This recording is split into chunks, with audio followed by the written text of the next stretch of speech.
E uma honra também poder apresentar um pouco da JA. Aqui eu vou fazer, na verdade, uma apresentação tanto institucional, mas também vou focar principalmente onde a gente tem visto que tem tido bastante demanda em projetos de geração centralizada, tanto no quesito de ESG, rastreabilidade de produto, quanto também na questão de qualidade de produto, bancabilidade e um pouco também dos nossos produtos que a gente está lançando e vai ter disponível para o mercado no final desse ano, no ano que vem. Bom, então alguns números mais macros da empresa. A empresa foi fundada em 2005, ela atualmente é listada na Bolsa de Shenzhen, conta com mais de 30 mil colaboradores. O faturamento do ano passado foi em torno de 10 bilhões de dólares, já entregamos mais de 140 gigas ao redor do mundo, possuímos mais de 13 fábricas locais, globais, somos listados também no Fortune China 500, Top 3. E outro dado também que não está nessa apresentação, mas que eu considero como muito importante, é o investimento em pesquisa e desenvolvimento. Então, só o ano passado a gente investiu 600 milhões de dólares, que corresponde ali a aproximadamente 6% do nosso faturamento bruto. Tá? Então, historicamente, a gente investe de 5% a 7% em pesquisa e desenvolvimento, que de fato a gente enxerga que é como a maneira que a gente tem como, de fato, acrescentar tecnologia e tá avançando, né, nesse mercado que é bem competitivo. Bom, a J é uma empresa verticalmente integrada, então a gente faz desde o lingote até o módulo. Atualmente a gente também faz aproximadamente 30% da nossa demanda interna de polissilício, tá? Então cada vez mais a gente quer verticalizar desde a captação lá do silício até a fabricação dos módulos, tá? Isso é muito importante porque a gente tem um controle de qualidade muito grande do nosso produto e um controle também de custo, que para trazer competitividade, tá? A questão do SG e rastreabilidade tem se tornado cada vez mais presente no nosso dia a dia, tá? Isso já era muito forte em outros mercados, principalmente no mercado norte-americano, o europeu, mas atualmente isso tem uma demanda bem global, também muito considerando que muitos dos investidores também dos projetos aqui brasileiros, né, da América Latina, também são investidores globais, tá? A JA é uma empresa que está muito bem organizada, tá, nesse quesito. Então, a gente publica anualmente um report de ESG, das nossas metas, nossas práticas, como a gente tem avançado. Então, de fato, a empresa é muito impressionante você ver assim a empresa, os números e as metas que eles colocam e como eles conseguem atingir isso de uma maneira rápida, tá? Então, para garantir todo essa segurança, né, na nossa cadeia produtiva, a gente tem códigos de conduta muito rigorosos, tá? Então, como eu comentei, né, desde do lingote até o módulo a gente faz internamente, mas obviamente que tem alguns outros fornecedores, tanto de polissilício, que a gente não é 100% autoprodutores, quanto também de vidro, frame e outros componentes do módulo. Então, a gente tem um código de conduta muito forte perante os nossos fornecedores e a gente acaba até contratando auditores externos para garantir que eles estejam cumprindo e toda a cadeia produtiva esteja cumprindo esse código de conduta. Tá? Outro ponto que tem sido muito demandado é a questão da rastreabilidade dos insumos. Tá? Então, a JA também ela consegue ter esse controle muito bem feito. Tá? Então, a gente consegue trazer essa transparência para de fato, comprovar que nenhum dos nossos fornecedores, nada da nossa cadeia produtiva tenha qualquer tipo de ligação com trabalho forçado ou com práticas que não são as adequadas, né, internacionalmente. Então, até para dar, por exemplo, o mercado americano, que é um mercado super rigoroso, super restritivo, a JA nunca teve problema de embargos dos nossos produtos lá, então mesmo quando eles tiveram aqueles problemas, né, praticamente com todos os fabricantes de modos, a gente conseguiu comprovar toda a nossa cadeia produtiva, então trazer uma transparência e os nossos modos eles foram liberados na alfândega americana de uma maneira bem rápida e bem eficaz. Muito porque a gente consegue trazer essa segurança para os nossos investidores, né? Então a gente consegue trazer essa transparência da cadeia produtiva como um todo. Aqui é um pouco nossa distribuição de fábricas. Então, praticamente tudo que vem aqui na América Latina é fabricado na China. A gente tem uma fábrica também no Vietnã e uma fábrica nos Estados Unidos para atender o mercado norte-americano. Mas o que vem aqui no Brasil, basicamente, é tudo no mercado chinês. Então, aqui no Brasil, a gente tem uma equipe, tá? A gente também tem um warehouse, né, um estoque de segurança, mas mais voltado para o mercado de geração distribuída. Aqui no Brasil, a gente tem tanto a nossa equipe de geração distribuída quanto geração centralizada, tá? Então, de fato, a gente enxerga que precisa ter uma equipe local, não só a parte comercial, mas como parte técnica, de logística, de operações e marketing, para dar toda a assistência para os nossos parceiros aqui no Brasil, tá? Esse primeiro gráfico em cima é meio que a distribuição em 2022 de como é que foi o mercado global, tá? De módulos, e o gráfico abaixo é como são esses mercados dentro da JA. Então, vocês conseguem enxergar que a América ela representou 17% da instalação global, só que dentro da JA apenas 12%. Então, a empresa tem tido muito apetite, realmente eles estão nos puxando bastante para trazer novos parceiros, principalmente geração centralizada na América Latina, para a gente conseguir ter mais relevância aqui, principalmente no mercado de geração centralizada. Com relação à bancabilidade, que também isso é muito importante, principalmente na hora que você vai conseguir um financiamento, ou mesmo na hora de aprovação do investimento, é importante que os fornecedores, né, os principais fabricantes, tenham uma saúde financeira boa e que realmente traga essa segurança para o investimento como um todo. Tá? Então, aqui, esse primeiro foi uma pesquisa realizada pela Bloomberg, onde eles fazem essa pesquisa tanto com bancos quanto com investidores, e 100% deles consideram a JA como uma empresa bancável. Tá? E segundo a Pivtech também, a JA é uma empresa AAA, tá? Que eu vou passar mais para frente, mas ela é uma das únicas 4 empresas que são AAAs no mercado. Em relação à capacidade produtiva, atualmente está em torno de 65 GB, mas a gente espera chegar até o final do ano em torno de 80 GB, tá? Então, a gente tem expandido bastante a nossa fabricação, principalmente nos produtos N-Type, tá? Que tem tido uma demanda muito maior nesses últimos tempos. E esse outro estudo da Bloomberg, né, onde tem esse gráfico, eles analisam não só fabricantes de módulo, mas todos os fabricantes ali envolvidos, né, no setor fotovoltaico.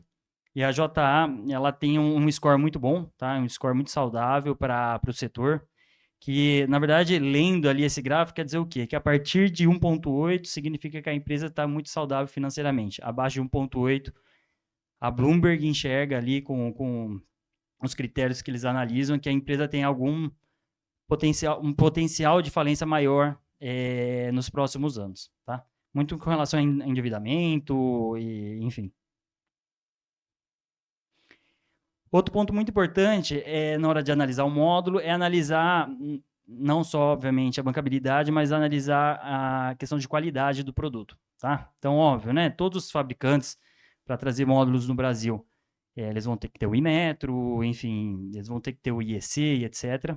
Mas esses daí, na verdade, seriam os mínimos para você conseguir comercializar seu produto. Então, vale muito a pena, né, quando você está fazendo toda uma análise de quais são os fornecedores que você deseja ter para o seu projeto, você também analisar testes realizados por empresas terceiras. Então, por exemplo, como a RTC ou Pivel, que eles pegam os módulos e estressam eles muito mais do que é a exigência internacional e, de fato, vão ver quais módulos que performam bem sobre esse estresse maior. Tá? Então, felizmente, a JA ela conseguiu tanto alcançar na PVL quanto a RTC os melhores níveis, né, de aceitação. Então, isso também é muito importante na análise do produto. Tá bom? Então, aqui, basicamente, é uma pirâmide que a gente gosta de mostrar. Então, fabricantes de módulos existem centenas. Só o ano passado aqui no Brasil, se eu não me engano, foram importados mais de 70 tipos de módulos diferentes. Dentro esses centenas de módulos, apenas 39 são considerados Tier 1, que é uma nomenclatura, né, que a Bloomberg ela classifica os módulos, que é basicamente você ter um certo nível de capacidade produtiva, ter X projetos financiados por instituições financeiras. Então, ainda é um grupo muito grande, que é o 39 fabricantes. Dentro desses 39, 35 possuem um score alto no PIVEL, apenas 8 na RTC e apenas 4 possuem todas essas certificações e são considerados como AAA. Tá? Então, no final das contas, no mundo ali do geração centralizada, não tem centenas de fabricantes de módulo que a gente consideraria aptos, né, a fornecer para um grande projeto, mas sim um pouco menos do que 10. Vou falar um pouco da nossa linha de produto. A gente tem o nosso Deep Blue 3.0 e o Deep Blue 4.0. A diferença, basicamente, que o 3.0 é o P-Type e o 4.0 é o N-Type. Aqui, considerando que são projetos de geração centralizada, eu imagino que a grande maioria esteja olhando mais o N-Type, tá? Então eu vou passar bem rápido do P-Type. A grande diferença dos dois modos em ordem prática é que o N-Type é mais eficiente, ele tem uma melhor performance em altas temperaturas, então ele perde menos potência em altas temperaturas, e ele tem melhores degradações. Então, por exemplo, aqui no caso, a gente tem uma degradação no primeiro ano de 1% só e de 0,4% do segundo ao 30º ano no N-Type, versus 2% no primeiro ano no P-Type e 0,45% do segundo ao 30º ano. Tá? Enfim, nosso P-Type é um módulo já bem conhecido, é half cell. A gente adota a célula M10, então tem duas linhas, né, de pensamento ali nesse assunto, mas a gente sempre adotou a célula de 182 milímetros, tá? Que a gente enxerga que esse tamanho de largura é o tamanho mais otimizado, não só por uma questão de carga mecânica, mas também por uma questão de logística, de tanto quanto você consegue colocar dentro de um container, como eles são embalados, né? Que a gente realmente acredita que transportar eles em paisagem traz mais segurança para o produto, quanto também quanto a ergonomia de instalação, tá? Pelo tamanho do módulo, pelo peso, e também por uma questão que a corrente desses módulos de 182 milímetros tendem a ser menor do que os de 210, tá? Que são células maiores, então ele tem também uma temperatura de operação menor, o que faz que tenha menos perdas também, e menos potenciais hotspots. Então, o nosso P-Type disponível no mercado, o que aconteceu, na verdade, né? Então, a gente mantém os 182 milímetros em relação à largura, só que agora a gente está fazendo células retangulares, tá? No nosso P-Type, a gente tem uma célula de 182 milímetros por 188, tá? Então, esse é o produto que a gente tem no mercado atualmente de P-Type. Ele está em torno de 580 watts, a potência do módulo. Então, é um módulo também que está super difundido, tem um track record enorme. Então, a gente tem uma corrente também baixa, abaixo de 15 amperes. A nossa tensão também não é muito alta, abaixo de 50. Então, você também consegue colocar uma string de aproximadamente 30 módulos. Então, é um módulo já bem conhecido ali no mercado. E o N-Type, como eu disse, ele é um produto mais eficiente, tá? Então, ele tem uma melhor degradação, o maior fator também de bifacialidade, de 80%. Então, é um módulo que a gente tem tido muita demanda, é um módulo que a gente já tinha capacidade produtiva dele desde o começo do ano, mas a diferença de preço ainda não justificava muito, mas atualmente a diferença de preço entre o P-Type e o N-Type tem reduzido bastante. E quando você vai fazer toda uma análise de LCOE do projeto, o N-Type atualmente tem trazido uma melhor performance do projeto como um todo do que o P-Type. Tá? Então, por isso mesmo que a gente também tem investido muito em aumentar a nossa capacidade produtiva, porque está tendo bastante demanda. Tá? Dentro dos nossos N-Types, a gente tem duas linhas. Uma que seria com 66 células, que é essa daqui, e outra com 72 células. A aplicação, qual que é melhor para o projeto de geração centralizada, vai depender muito. Vai depender do terreno, da localização do projeto, qual o tracker que você vai estar utilizando, qual o inversor que você vai estar utilizando. Mas, enfim, a gente tem essas duas opções, e cada uma vai ser mais otimizada para determinados projetos. Então, nesse caso, a gente tem uma célula de 182 milímetros de largura por 210, tá? Como eu comentei, são 66 células, ela chega a aproximadamente 610 watts de potência. A tensão dela é baixa, 47,1 volts na média, e a corrente também não é muito elevada, de 15,5. Já o nosso de 72 células, são células de 182 por 199, então são módulos maiores, que chegam até 630 watts. E o interessante também é que a corrente ela se mantém abaixo de 15 amperes, e a tensão também 51,5. Tá? Então é um módulo que a gente tem tido muita demanda, tanto localmente quanto globalmente. Tá?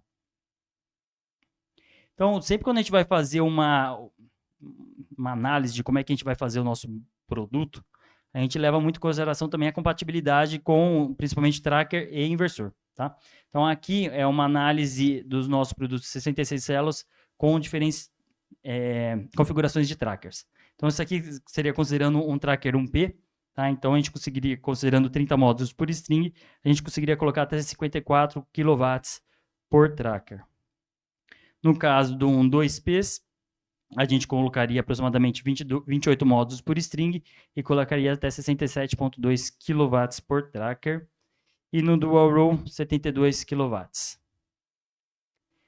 Com inversores também, como nos nossos produtos a corrente não ultrapassa 15 amperes, então também a gente tem toda a compatibilidade, tanto com inversores strings, quanto com inversores centrais. Tá?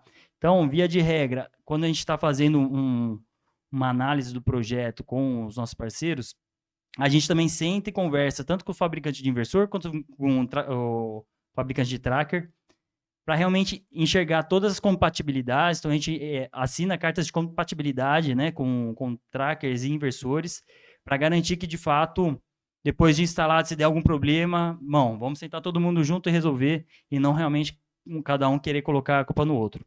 Tá? Então, a gente enxerga isso como uma etapa muito importante no desenvolvimento do projeto. Tá? E os nossos conectores, a gente usa o nosso conector próprio, que é o QC4, que é compatível com o MC4, tá? O que facilita bastante na parte de instalação. E como padrão, a gente já manda também cabos que permitem vocês fazerem o leapfrog. Tá?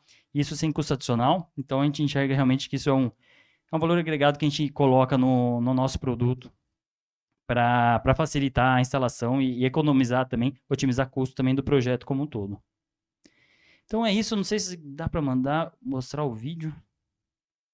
Daí eu precisaria de uma ajuda dos organizadores. Ah.